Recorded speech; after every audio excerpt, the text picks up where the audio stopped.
Hey Al, just landed in New York. Not ready to see you.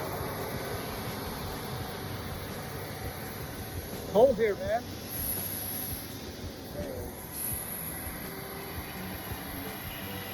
Go check out Al's park. Here we go. Al, about 2 hours from you. I'm on my way. Actually, maybe I'll see you tomorrow.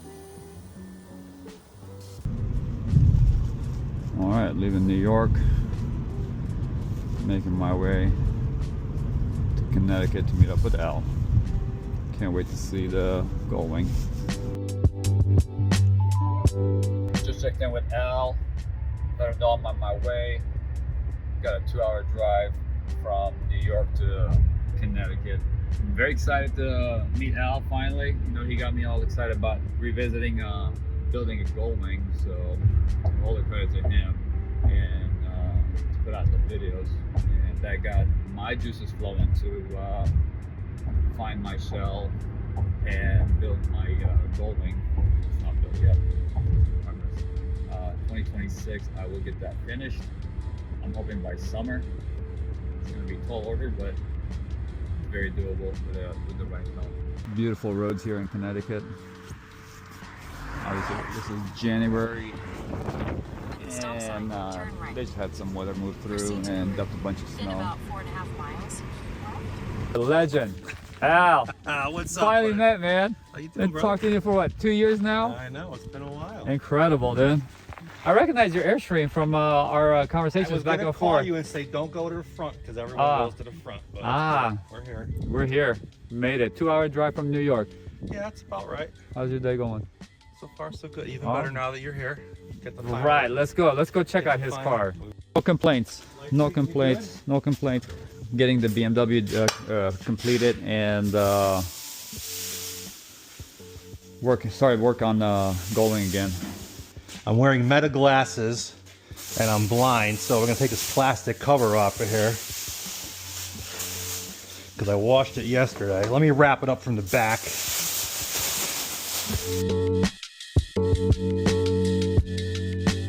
That's it. There it is, in the flesh. So pretty soon you'll have your own. Yeah, give me 6 months to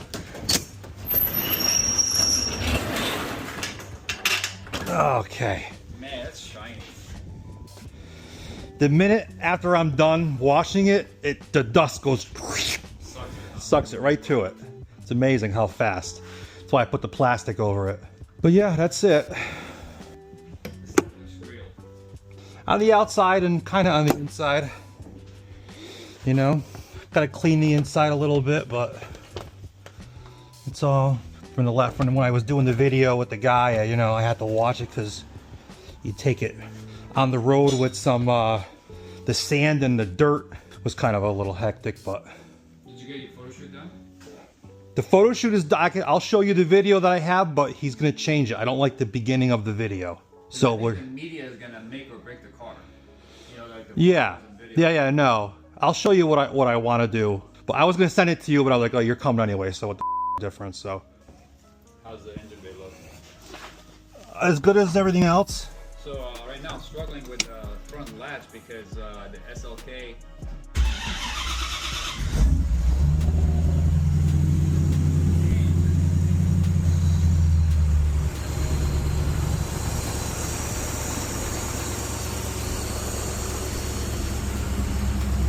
I hit the exhaust pipe the last time I took it out. I gotta just, it's on the bottom. I'm so pissed, but what are you gonna do, you know?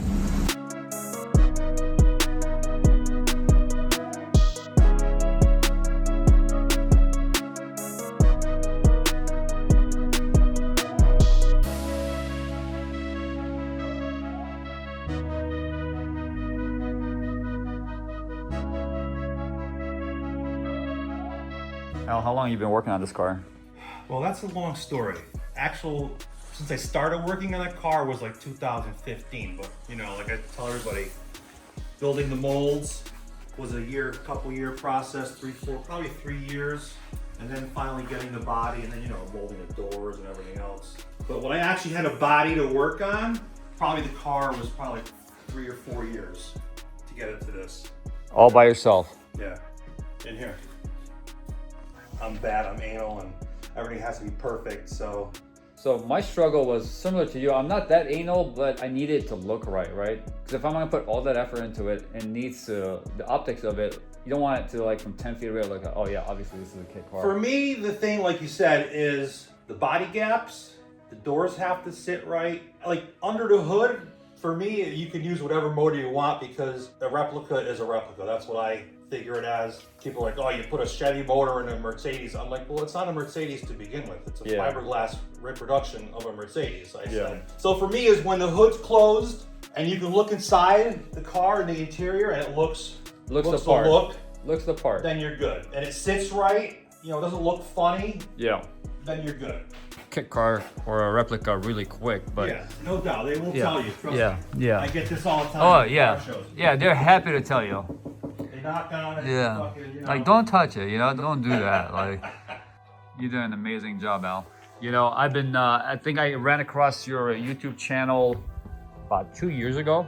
Yep. And then I think I reached out to you. Kind of got my juices flowing about building a car again. So thank you for that. Yeah. And thank you for everything you do for us on the forum. And you know, I try to help. I don't give away all my secrets. Yeah, no, I get it. Gotta keep some things. Yeah. Some things that, most, you know. Everything I know, I tell people, and you know, there really isn't any secrets. I figured everything out myself, and I'm not the smartest person in the world, so. Yeah, I don't think you've been gatekeeping much, but you know, some things just, well, you need to learn them on your own, I guess. Yeah, if I didn't run across your channel, I don't think I would be in a position to build a car, so I thank you. This is nice, okay? This is the details that I care about. Yeah. No, I've seen strikers here, like I've seen some terrible craftsmanship. I shouldn't be judging because I don't have a product to offer. I don't have a finished product. I should not be judging. We could judge. It's human. Okay. You know, just try to be nice about it. Yeah. Was it cordial? Be cordial. Yeah. But listen, it's like I tell everybody, the car is the best I could do Today. What I have, my knowledge, you know, it is the best I could make out of it. So, and everything works. They're just aluminum polished. They're not really. I don't hate them, but if you lean on them, you know. These are flexy. Yeah, but nobody comes next to the car and touches it anyway. So. Do you know the angle on these louvers, or did you eyeball them? Eyeball them, so any pictures that I could find, you know what I mean? There's no rhyme or reason as to, I just tried to make it look the best I could. If you take any picture and hold it up to that, it's gonna look real close. Yeah. It's nice, you know, you're not using the SLK sub. You have a lot of room to get the full louvers to go in, because on SLK you only have about 1.5 to 2 inches. And they are functional. I mean, I made them functional. There's a hole there, so if you stand there when it's running, you could kind of feel the hot air come out from the fan blowing everything out. And I think when you drive, it must suck air out. Hopefully that's what happens. Yeah, with the hood down, End up using for the trunk latch. I know you went back and forth with the design. Yeah, they're just, I mean, I hate to say it, they're just cheap. What would you call them? Like the desk drawer key? Desk drawer locks or something? I mean, they're just generic.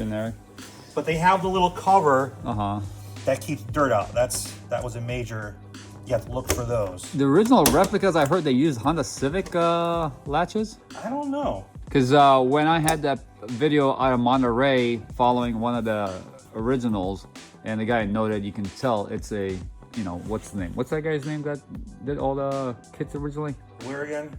Not the S Club guy. No, the famous guy from the 80s. Ostermeyer. Yeah, so I think he's like, yeah, that's an Ostermeyer because you can identify the Honda Civic that I don't know. From the 80s latch. But yeah, what are the chances of finding an 80s Honda Civic latch these days? That's another thing too. Yeah. You know? You like your hinges? Yeah. Are they metal or aluminum? They're metal. I made them myself out of metal. Okay, so these are your original runs? Those are my free. I never. Well, you know, Dennise has got a set going now anyway, so. You can no longer drive this car, man, if you're gonna put it up on the market. That's why it's. I don't drive it, dude. If this is my car, we'd be out right now going for a ride. I would care less. If you're gonna sell it, that's it. I know. You have to preserve it. It's tough. It's not easy. I couldn't do it. I did it with my BMW, and I hated it because I'm like, why do I even have it at this point? Yeah, no. And then I'm like, let me just get it sold and get it out of my face because I don't want to see it anymore. Well, Al, you did an amazing job with this car, man. And you know, like I said, fit and finish, like I tell everybody, is always top priority, like even just closing the hood. Oh, that's beautiful. You know, you don't have to That's beautiful. slam on it or in the doors, the same thing. What headlights are you using on these? The headlights themselves, Yeah, the bulbs. they're just regular, whatever size those are, Sylvanias. There's no rhyme or reason. Halogen. Yeah, this gap is accurate here too. I think it was when I measured the one from the Classic Center. This looks dead nuts on. Overriders. Overriders. Yeah, I actually have them. I just didn't put them on. I don't like them. It's 50-50. I've seen people put them on. Maybe with the car being black, it might look okay enough, but I don't know. I like the car without the look, even in the back, you know? On your gas, what did you shoot for? Probably like 3/16, you know, or a little less, you know? You have to have a little more here when you open it, so it doesn't... Yeah, so the factory ones in the front have bigger gaps as well? I don't know. I mean, yeah. Like for me, the sides are all the same. When I was fitting everything and doing all the fitment before paint, I noticed that I needed a little bit more in the front. But You really needed it. Can't tell. Yeah, impossible. No, It's not a major, major difference. There's probably an extra 16th, if that, in the front than everywhere else. But I'd rather have the 16th than hit the paint and stuff it, or pop a piece of chip paint or something. Yeah. I can't wait to get to a finished product, man. I've had enough. It's gonna get done this year. Where'd you take me to pizza? What is this? What are we having? This is a famous local pizza in Chester, Connecticut. Coal-fired pizza. Okay. Doesn't flop much. What got you started again? Why did you build a Gullwing?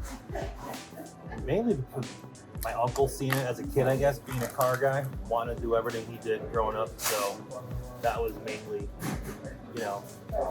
seeing that when you're a kid. How did you get the ball rolling? I remember growing up, I always told him I wanted one of his bodies growing up. And in 2014, getting older and having a little extra cash and everything. So I figured that it was time to pay up, is what I told him. So he says, come on down. He had one made, and I picked it up.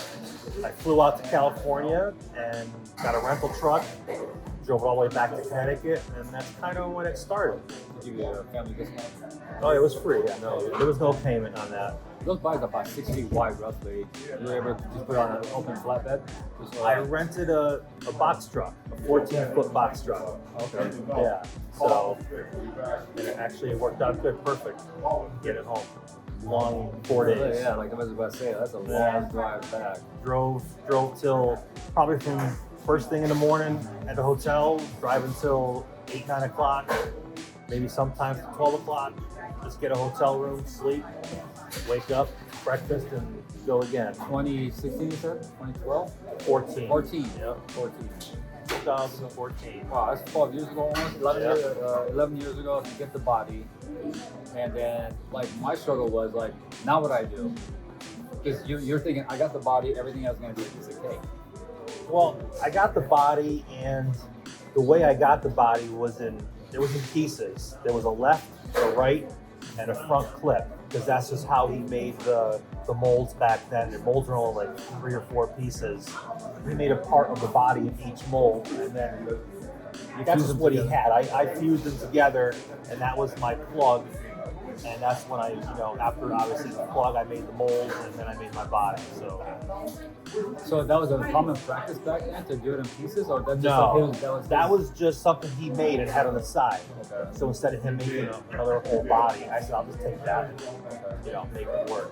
I had all the dimensions I needed, so Are bodies okay to be finished that way, or did they eventually crack at the seams where they're welded? I wouldn't do it that way, but seeing how I knew that body wasn't gonna be an actual body to use, and then you asked me why did I cut that up in pieces? That's why. Because it was basically all Bondo. I said it was bubblegum and Bondo, you know what I mean? And so there's places on that plug that the Bondo was like an inch thick, just for me to get it to where it's supposed to be. So that's how it ended up. That's why I ended up cutting that in pieces, because no one was ever going to be able to use it. That makes sense. Yeah. Okay. And then how long did it take to fuse it together, refine it, and then get it to a point where you can pull a mold off of it? I tell everybody it was basically the same work as if you were to get a regular body, a fiberglass body, and make it 100%, because me being me, I couldn't have it any other way. I didn't want to have a body that had waves in it, or that the doors didn't fit, or something was off. So I basically restored the body from my Uncle Herman, and when that was done, it was painted, and it looked as beautiful as the car does now. You know what I mean? Pretty much. So it was a restored body to get to the plug I wanted to make my mold. And we get this question on your form. It's always the same question, like, hey, I want to buy a body to show, right? This is the first question. Yeah. I don't think they're asking the right questions, like the follow-up questions. There's probably like the first 10 questions that nobody's asking. Like, what would you tell a person that's looking to start this body? If you could compare a body, like my body, to other people's bodies. Let's assume they already bought the body. Okay.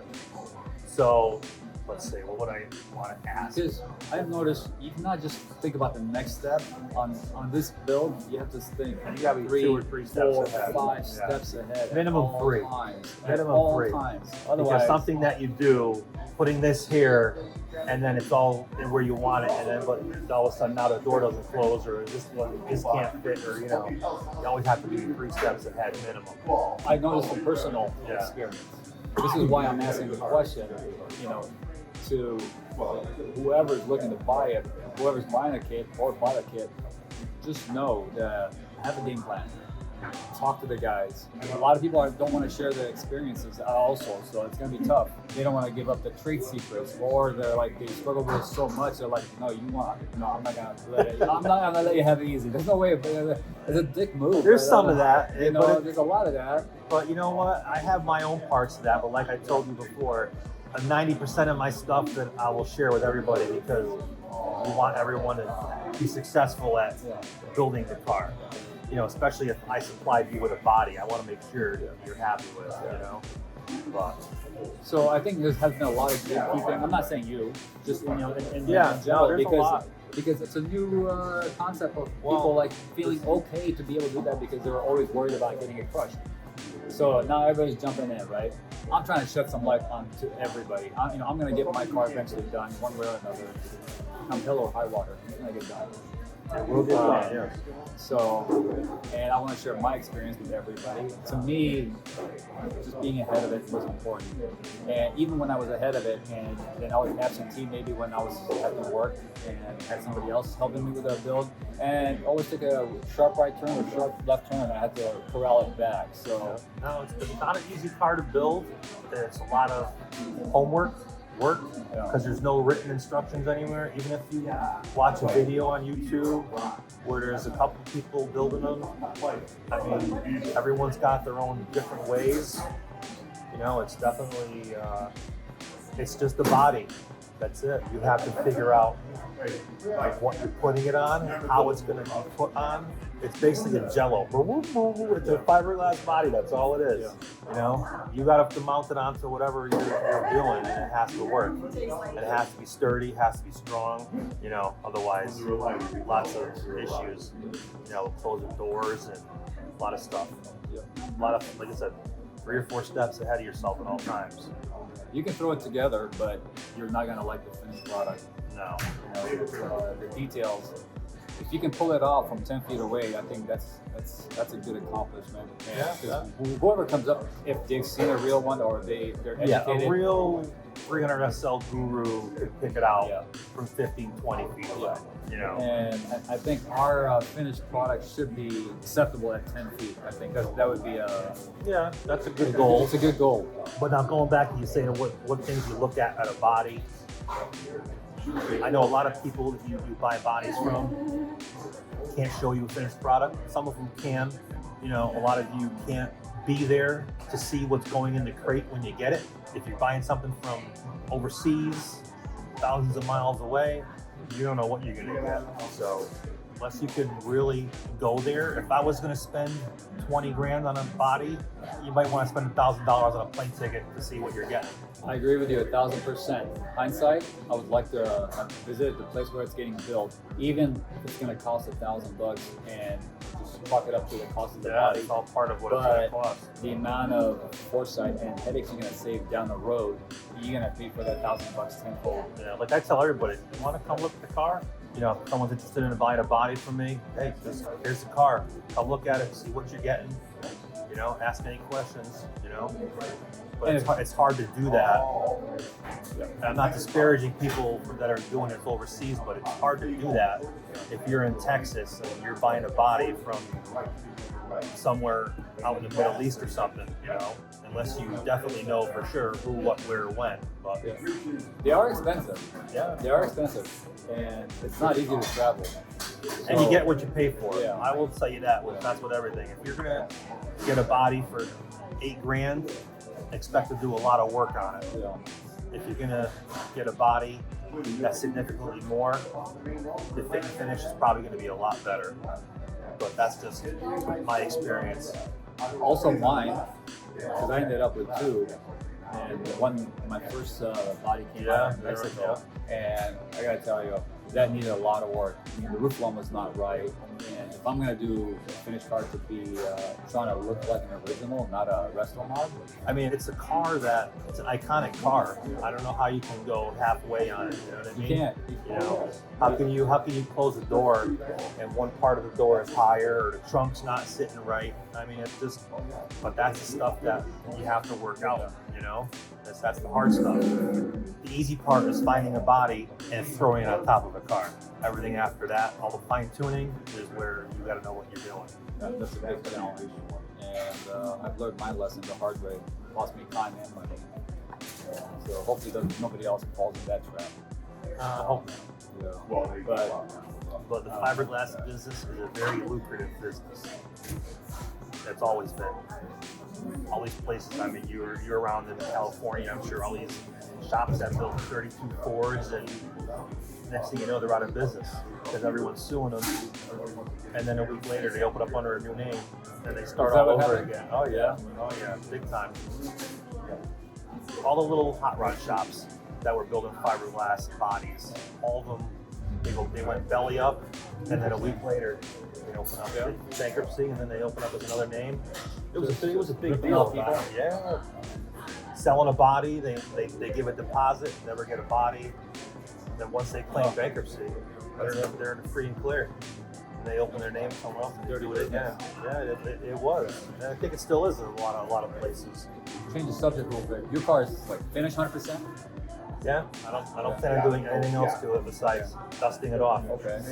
And cleaning the leather, that's it. But it's done. And checking on it is midnight? Yeah. Okay. So, next build. Okay. Is it public yet, or are you still thinking about it? No, I think I know what I'm going to do. Definitely doing custom chassis, but not like the custom chassis, meaning a 300 SL Gullwing version chassis to look pretty close to the original. Like, not that anyone's ever going to see it once the body's on, but you know, with probably an independent rear suspension, you know, a good front suspension, decent stuff. Thinking about carbon fiber, seeing how I got the molds. I just have to learn the process, that's all.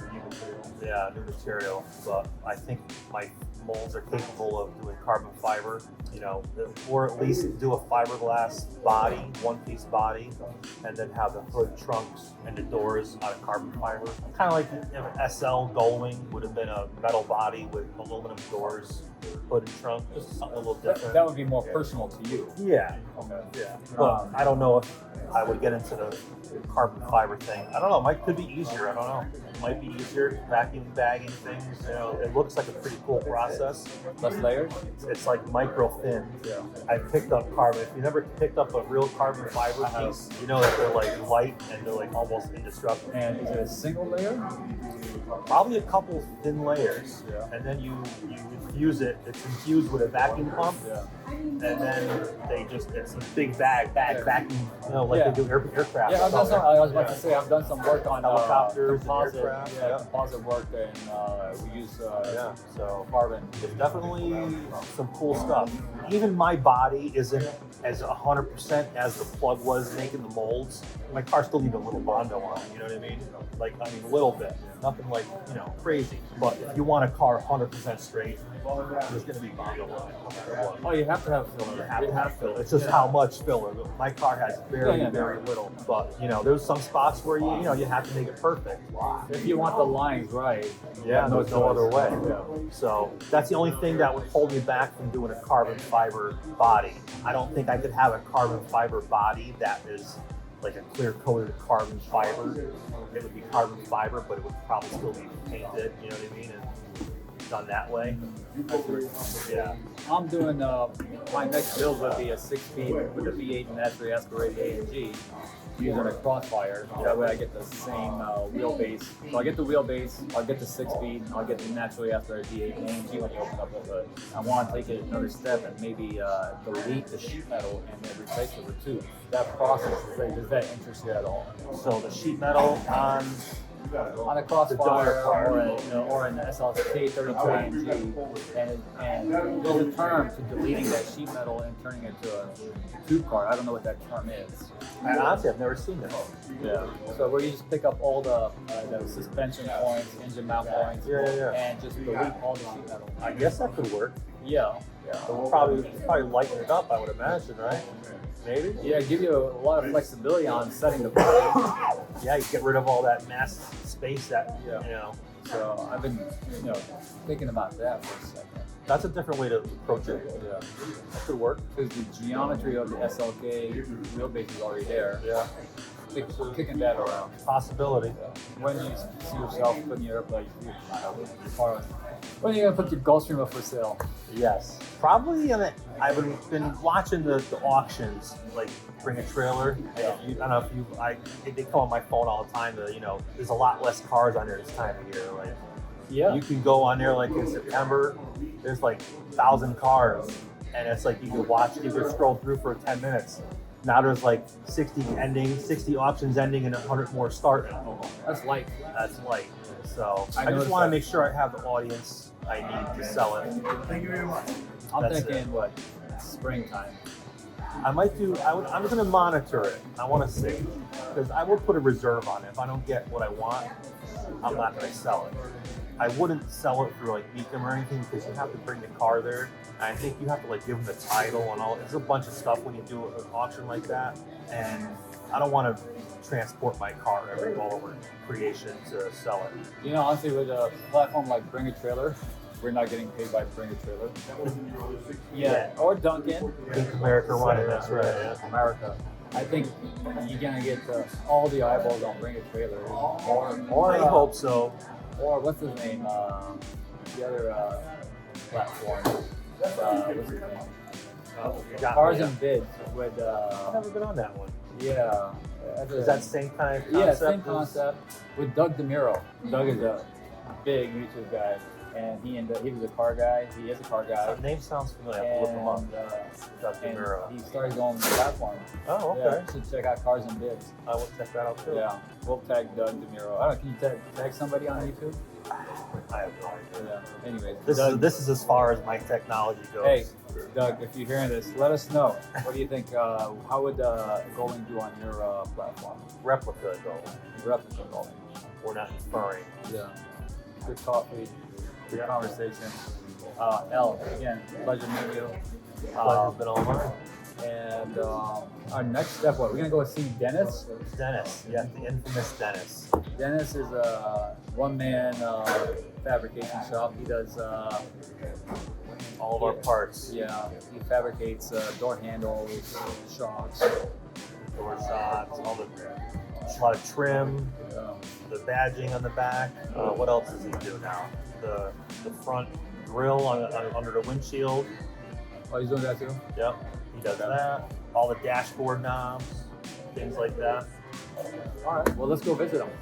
I think we could do that. Sounds like a plan. Down here. Pulling up to Dennis's house here. See where the magic happens. Where parts are made. This isn't it. Here's some of the goodies he keeps on display here. Look at all this. Look at all this. Oh, Dennise. Got the Miller 211 automatic. From my garage. What's going on, brother? How are you? This is Dennis, Nice how are you, to man? meet you. Nice to meet you finally. You as well. You as well. Yeah, there's not much to my shop, but that's I feel like I'm in Forge and Fire, somebody's forge here. You ever watch that show? haven't gone there yet. We've discussed some of that. Yeah. But any more real estate than I have. It's begging for it. Yeah. Yeah, I know. It was supposed to be a nice two-car shop out there on the open property, but I think I got overruled by the missus. It happens. It's just a couple pieces there. I grabbed that drill press. That was actually my grandfather's, a 1942 model. One of my cousins had, and he's like, "Should I throw this thing away?" I'm like, "The hell you will." Repurposed it. You can't buy anything like that. That's what is that? An Atlas 1010 or something. You can't buy anything like it. I put a VSD on it, but the bearings in that are better than anything you can buy. Bearings alone were like $150 for it to rebuild it, and that's all it needed. It's tight as can be. Is that a laser welder? The green box? No, that's it's the Everlast 255. I'm dying to learn TIG welding. What do you think of the 211 auto? Love it. That's why it's still there, because that won't MIG. It'll do everything but MIG, and that is so clean. This was a kit. I bought all the pieces and welded it together, and that thing took care of it in, Easy peasy. super easy. Yeah, which is why it's still here, because as much as it's just big blue, it runs when you plug it in. Miller. Yeah, yeah, it's what they do. But I wasn't going after their similar to the one that I gave you, Okay. and this is the one I sent you pictures of. See that? I like that. That's different. It's been redesigned. Oh, okay. So that's if the fit is there, that's what I want to make, because this is easy. So what's the difference? That. See that extra piece? The Yeah. manufacturing side makes Yeah. that so much more complicated. It's pretty clean, Yeah. but I was able to redesign it to cut it down. Now I have two pieces, but this piece is easy to make, and this one is much easier to make. Honestly, you can just admit those. No I- one will ever even fucking see that. I That's going to be inside. It's where under the fucking- trunk. Yeah, it's hidden. I know. I could admit it, but for what I'm trying to work out, These might have to be longer here. yeah. I'm not sure about that. We have to check on that. What the part? Back, the hinge part in the back, that would be perfect, because you can make whatever plate you want to put there to bolt it up. You're just saying you want to make the. I think this needs to be a little longer, Okay. where it goes where it bolts onto the trunk. I Yeah. mean, listen, this would fucking work. 2 screws. This is going to be the hinge part. This is Yeah. where the trunk bolts up here. So this would be in the back. You would weld a plate, Extend it. extend it, or you put screws here that are adjustable, back and forth, whatever. And that's what opens. I mean, the trunk only opens that far. Yeah. You know what I mean? So- it don't fucking go like that. There's no really. 'Cause you'll be hitting the fucking body with the way the trunk bows out. It only goes about that far. That's it. For me, it's easy to extend that another half inch. Yeah, no, 100%. So it's up to you guys, or you guys are the users, if you will. So Tell me do we if have you a want. beta to test out? That's it. Doesn't have the holes in it. You can put Yeah. holes wherever you want to test it on an existing. Do you have 2 of those? No, I have one of those. Okay. That's carbon fiber PLA. So This is strong shit. that's stronger than this is. Yeah, this is Are these identical in design. design? Well, they're identical in scale. Those Scale. two pieces are the same. Hinge points are the same. Hinge point's identical. What's different is this design down here is the only difference in how I go about doing the hinge. My thought is, again, just me being an engineer, I'm thinking I want to push pin them. So if you want to pull your trunk, it's pop, pull. Pit pins? Yeah, why use screws, nuts, and bolts if you don't have to? It's harder when you're working in there. Last thing you want to do is be messing around and drop your I trunk thought on we your were butt. fucking anal. No. Yeah, we're like light, anal light. Yeah, you can, take either one of those to fit it up. But this is probably the one with the holes would be the easier fit, but I don't know. So this is why these parts cost that much. How many hours of runtime do you need for this? On my machine, Yeah. probably 4.5. And then look at all the material waste that goes through this. And so next time you're paying up for these parts, please understand that there's a lot of time and effort and material that gets wasted. Scrap guy likes me. Yeah. Nice work, Dennis. Well, what else are you offering the guys for the 300 SL? What's out there right now? Can you tell us about it? I try to, Al brings me the first, right? He makes Yeah. the ask, so when I make one, I usually make multiples. I think I know what this is. This is the steering column cover. It is? Yeah, Yep. that goes through the dash. These are the light switches Oh, that's and nice. the horns and things. So when we made the first set, we made the second set as well. So Okay. they're sitting up there on the valve. So how good are you with electrical? Real good. I have So how do we adapt the SLK? Because most of us are building them on SLK chassis, right? Yeah. So right now my headlight switch, it's by my left knee, and it's very bulky, and it has the European left parking light, right off small and large lights, right? Yeah. So 5 position. I don't think we need all those. We just need, could be just 1 or 2 switches run all time. I think we solved some of the electrical it just takes getting a schematic, right? And Yeah. then mapping Yeah. what you have to what you're looking Yeah. at. To what you need to use. Yeah, exactly. So A lot of that stuff. I mean, would you love to have the little left turn parking light? no, But I'm just saying, the real Gullwing probably has that. I'm pretty I don't sure. know. I think it does. But what I'm saying is, like mine, it's just a switch, a push-pull switch that we adapted, a little piece that mounts to it, and you can't tell. This is a marine switch at the end of the day. Yeah. That's the code for that, right? So- we made the rest of the pieces that go on it, but we Yeah. use the base switch. So with your background, I see the big value of selling this with a pigtail that says, hey, crimp these 7 wires and you're done. And you have, either headlights. Well, that's the benefit of going with the chassis and the design, right? Everything was American and 12 volt and easy. So again, that switch can be found in every boat in the world. What we make on it is The finished product. we make the back piece, Yeah. right? It was a pleasure meeting you. You as well. And beautiful parts, beautiful workmanship. Got some samples and I'm going to use. Al, where are you? Ready to get out of here? All right, we'll leave you be. Talk to you later. Stay home. Well, Al, it was fun spending the day with you. It was a good day. And we learned a lot about people, ourselves, and something about Gullwings. And I can't wait to continue this relationship, man. All right, man. Been fun. See ya. Peace out.